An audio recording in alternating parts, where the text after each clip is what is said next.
Hello and welcome to week number 44. Only 2 more months to go until the year is over.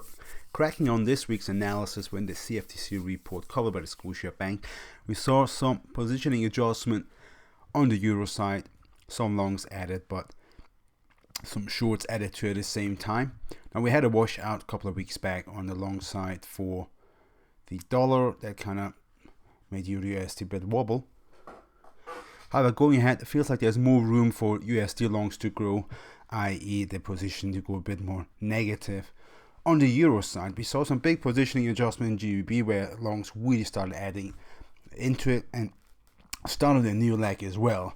It looks like price pressures are a little bit more capped now going forward, but on Thursday we're going to find out way more. So I don't want to make comments and then come Thursday I have to change my mind again based on what the Bank of England will communicate with the market. Another one of the currencies that saw some really strong moves was the Canadian dollar, where it was a big switch from negative flipped to positive. Longs added quite significantly and shorts covered. Open interest actually increased, and again there's room to grow as Bank of England gave the hint that they're looking to increase rates possibly as soon as April next year. So a lot of movement going on, but you might not have seen it in the market because market was a little bit still congested. Market's really waiting what's Fed gonna do, what's Bank of England gonna do. You're gonna see the bigger moves not come next week but the following week, so starting possibly around 8th or 9th of November. That's when you're going to see the real nice trending large moves. We're looking in the FX market. So still a little bit of wait and see. Having a look at the calendar next week, we are starting with pretty much boring Monday. We have ISM Manufacturer, which tends to use UsdJpy.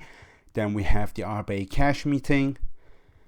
And we have what I'm really looking forward to, the Federal Reserve meeting on Wednesday, and the following day the Bank of England, and then we wrap up the week with the NFP.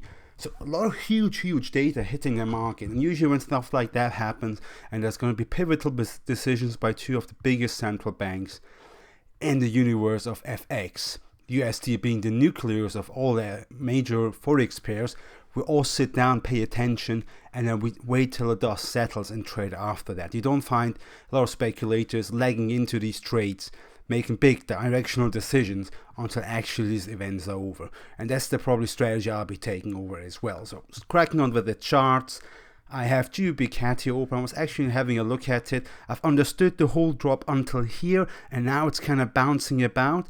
And I did a bit of research and it really feels like GbpCad still has a little leg lower, but overall maybe the whole trend is more based on the whole inflation narrative, and Canada is an oil exporting country and that's where it's gaining its power from, not necessarily the central bank divergence. The same thing we saw, and I've repeatedly talked about this end of September and start of October, that GBAUD topped for the year and you want to be looking for the short side, and it's continuously dropping. Not necessarily what the two central banks are doing differently, but the whole inflation narrative, Australia being a raw material exporter, and those things are driving these pairs at the moment. So if you tend to trade any of the commodity currency cross pairs, keep that in mind. You're trading against a larger inflationary trend here. Euro USD I like to have a look at. If you recall last week's video, I said you don't want to be trading it until 4 p.m. London fix past the ECB meeting, which was about, let me restart, which was around here. So this was the pre-ECB trading, right? So went down and then really annoyed the hell out of a lot of traders throughout the week. That was the ECB meeting itself, so it did a bit of a rip, and then about 4 p.m. here we had the London fix level. The next day it came tagged it to the pip, and it gave you a clear and concise move lower after that. So there's very little of doubt what's happening here. There is still room for dollar longs to grow, obviously, as we're heading into the Fed meeting. Another pair worth looking at is UsdJpy. Last week I said I'm looking for UsdJpy to top out with the inflation expectation. So I drew this chart for you, and back then we didn't establish this high yet, and now around Tuesday I believe we hit that high of about 3% and started coming down. What we didn't see is the same reaction from UsdJpy. So yes, UsdJpy did come down the way anticipated. Not a lot really, just maybe 80-90 pips.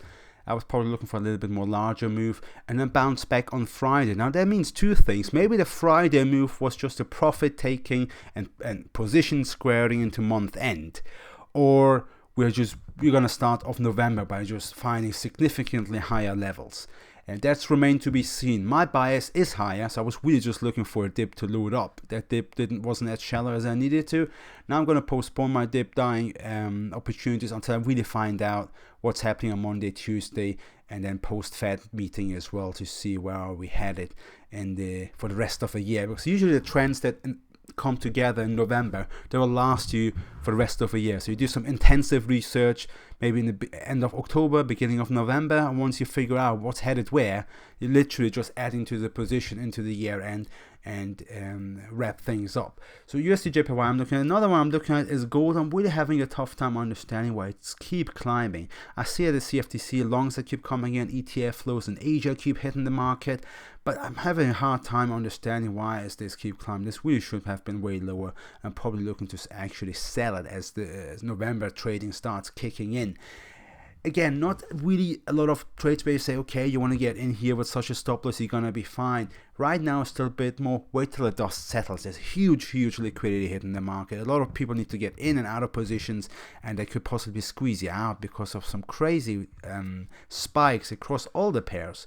And that's why I say wait a little bit. I think once 3rd and 4th of November is passed, we all have a better idea where we're going to get in the trend. Maybe you're going to get a better price, maybe a bit poorer price, but at least you have a better idea of the direction. Where right now, there could be a lot going right or a lot going wrong. It's going to throw you off. And you know how it is with trading. You have a good idea, you trade it, but maybe it's the wrong time, and then you just lose the gut to get back into the trade, even though it's the right one. So one of those where you think, I shorted this maybe a month ago, but it spiked me out, and now you look at it, it's 1,000 pips lower. It's going to be again one of those, this time you want to wait it out really until all the stops are taken, until everybody who can get hurt or needs liquidity or needs to shift money around is out of the market, and then you can take up a position and have a bit more peace at mind that you're at the right time in the right direction of that trade, and there's possibility for better payout, rather than keep trying to get forced to trade when the